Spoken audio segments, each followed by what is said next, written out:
Hello YouTube, I'm sat in front of a stroppy's tank, but today the video is not going to be about the flower on stroppy. This is a video about my worst ever week in fish keeping.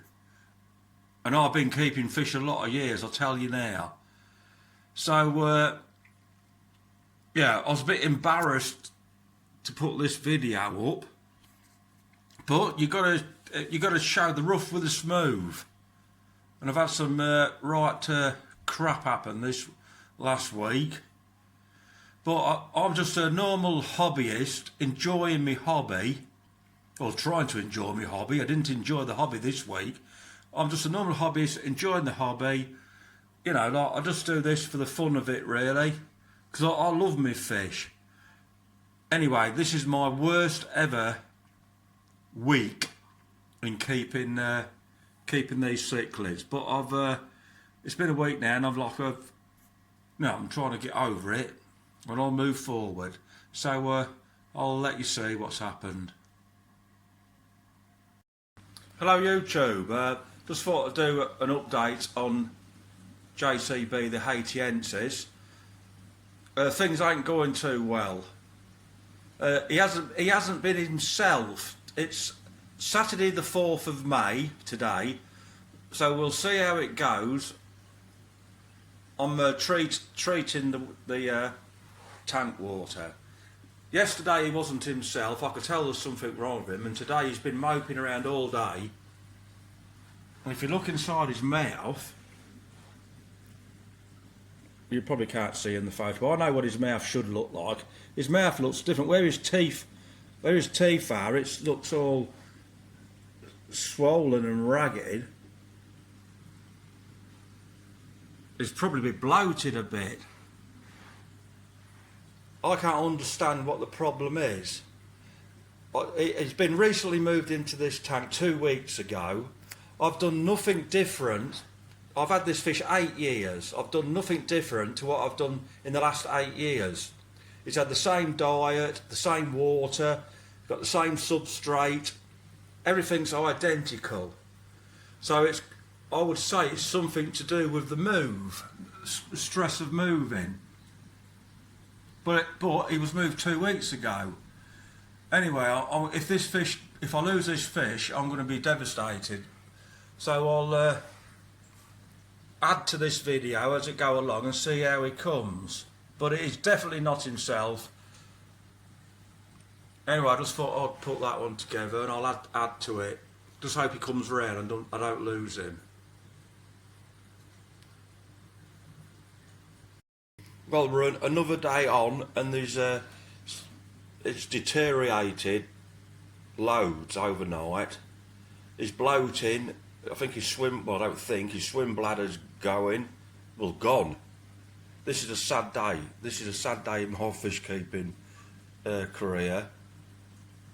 You know, if this fish is like this within the next 12 hours or so, I'm going to have to step in and put the old boy to sleep. I'm gutted. I'm beginning to wish I never moved him from his other aquarium. The other aquarium was a bit too small for him, but he was living a nice, happy life. Well, he seemed to be living a nice, happy life. Sometimes I'm thinking now, don't fix what ain't broken. He was running fine. If I'd left it, he still would have been here today. But I have noticed a pattern. About 3 years ago, I had another large Haitiensis like this one, and now I've twigged. When I moved him, he got problems, swim bladder problems, and died. And then, like a few months ago, I sold a 14-inch Haitiensis. What had been in a tank for about 3 years, and I sold it, and the guy, well, I didn't sell it, I traded it, and the guy that took it messaged me about 2 weeks later and said it's died. And now the same's happening to me. I mean, I've moved babies, the really small fry are very, very delicate, and then when they get big, they're normally tough. But now I'm thinking, when a fish has lived in an aquarium for, say, 5 years or so, and it's well settled and happy, just that move can trigger this bloat off.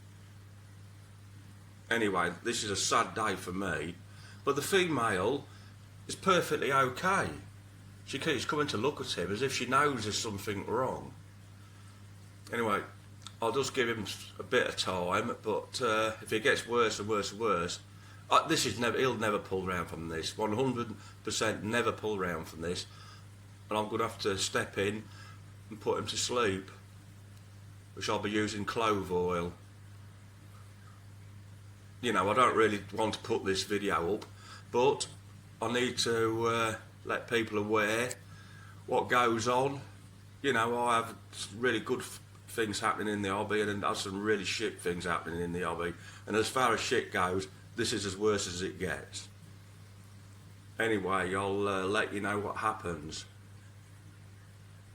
Just another thought I've just had, like, if I was ever to do this again, move at a large, extra large HNCs, which I'm going to try to avoid. If I was ever to do this again, I think I'd move them. I would not feed for a whole week, and then when I start feeding, I think I'd feed very, very, very sparingly, and gradually build up. This female is perfectly healthy, but I must admit she doesn't eat very well. But that's been a good thing, because well, as you can see, she's perfectly okay. Well, that's just a thought. I mean, a lot of it's guesswork. Could be stress for the moving. Maybe I've overfed it too early. But I've done nothing different to how I used to keep him in his old tank. He was always a greedy, hungry fish. Anyway, I'm going on too much now, so I'll keep you posted.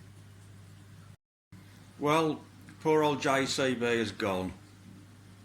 I made a decision to put him to sleep. Just put him in a big tub with clove oil in and let him go to sleep gradually. I didn't want to film it because it's a bit morbid, but anyway, you know, you've got to move forward and move on. Bit sad, well, not a bit sad, I'm absolutely gutted. This female's lovely and healthy, but I'm going to start. This is a 200-gallon tank, 220 gallons I think, with the sump. I've got a little tiny pair of HNCs in my little fish room, so I'm going to grow them in this big tank to start with, so hopefully they can live the whole life in here without messing about moving fish.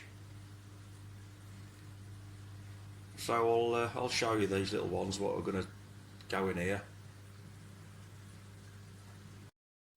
Well, a week has gone by, and I've been frightened to upload this video because, you know, I've been really gutted. But anyway, this is a pair. I've got two pairs. There's a male. The female just gone under that sponge filter. Male. There's a glass divider in this tank, and there's the other pair.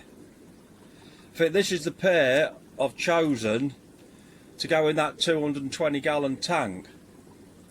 They're going to look lost in there because he's only like 4 inch and she's about 2.5.